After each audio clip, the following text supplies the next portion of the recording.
Aloha and welcome to Exploring Aerial Yoga. My name is Faris and I am coming to you from my home studio in Kurtistown, Hawaii, where today we're going to be discussing what is probably one of the most well-known yoga poses, tree pose, Vrksasana. So the idea of this pose is that we actually are rooting down strong through the ground, but because it is such a strong pose, simple as it may seem, it can elevate that heart rate, it can get the blood pressure up. So definitely make sure that you're taking whatever medical cautions you need to.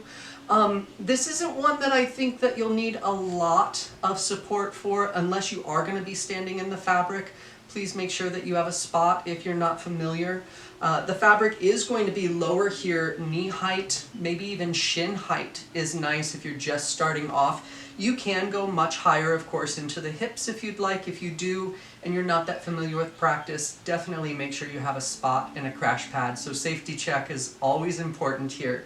Otherwise, we are going to start with just a very simple concept here that we always go back to, Tadasana, mountain pose. So whether your feet are hip distance or whether they're together, that's your body, that's your practice. Settle into your breath. And we're going to take the feet and lift up just one foot and externally rotate it. Feel how the hips feel in that external rotation. Maybe give a little bend here, and you can feel how one knee as it goes to the side, the other knee how it goes forward. This hip is very open.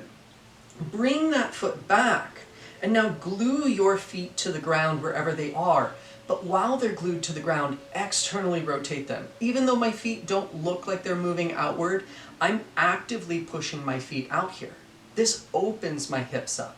This is a traditional way of just like standing in your Tadasana, standing in your mountain pose, and really rooting down. If you have a 9 to 5 behind a cash register job, and you feel, oh my God, I'm getting so tired. I did this for a good 8 years, where I just stood behind the register, I lifted my toes in my shoes, and that external rotation just woke up my entire lower body. So as we bring that concept of grounding into the fabric, we're just going to put on our backpack, holding that backpack in wherever we are. If it's lower, it might be loose. You can always wrap more, which we'll get into. But starting into those feet, making sure that we're underneath our rigging. We're going to have one foot down rooted. I'm going to choose my left foot, and we're going to raise one foot. I'm going to choose my right foot, just into a simple kickstand. So the arch of your raised foot should be settled right into that ankle space. And then again, you may want to collapse forward a little. Externally rotate that foot. Notice how your tailbone just drops down. Maybe the knees get a little softer. Your standing leg may not be as hyperextended. Standing here, of course, is a beautiful way just to kind of check in. Your fabric is here, so you can always grab onto your fabric if you're feeling a little wobbly. As we lift up, that wobbly might start to set in. You can bring the foot up to that inner calf. And that inner calf, again, you might want to collapse down. You can always hold that fabric for support. But as we may feel that we're collapsing forward, externally rotate those feet. And again, you'll find those hips naturally start to open. Strong standing foot. If your toes are starting to grip in, lift your toes and set them down with intention. As we go a little higher here, this is where that fabric can really come in handy. By the chest, of course, you might get a little more wiggle, so you can even grab up higher. As we grab that foot and bring it higher up, and this is where we're going to get a lot more pressure into that femoral artery space. So as we plant the foot down, never on our knee, always skipping that knee space. So whether the ankle, whether the inner calf, or whether high up into the inner thigh, always avoiding that knee space. Again, if we start to hinge forward, externally rotate, open up here. That fabric is there for your support. Breathe. If you have the hands in front of you, of course, if you fall back, if the fabric is loose, this is where you can always wrap the arms here and you get a little bit more support. Maybe you want to go higher up. You can get a little bit more support here.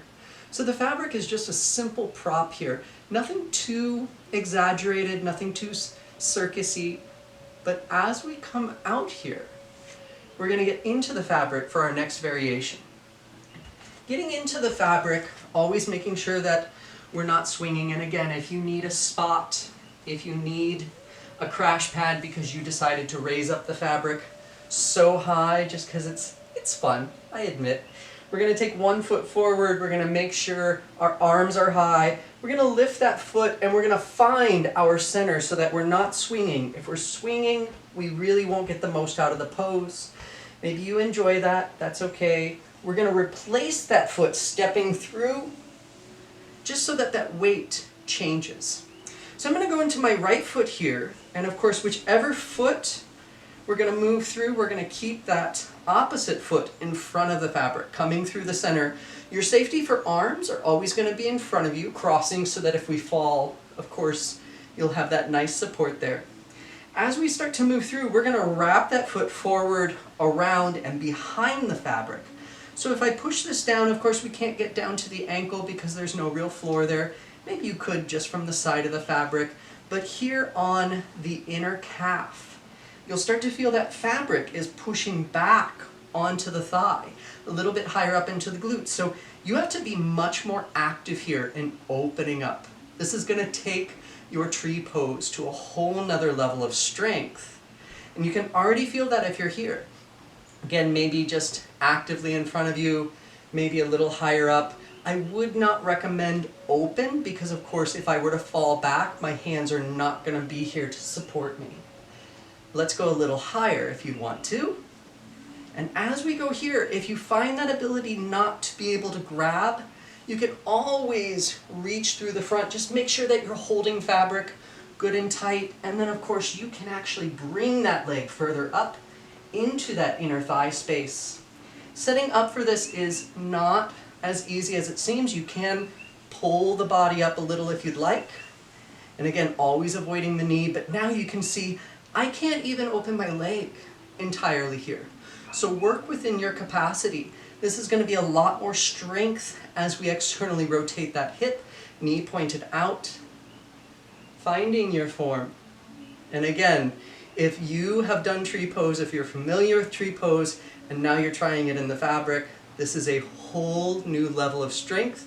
You'll want to cross forward. Do not keep that open form. Breathe.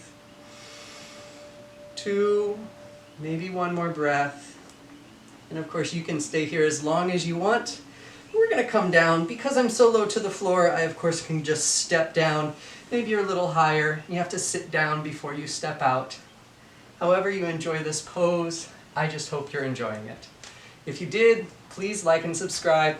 Mahalo.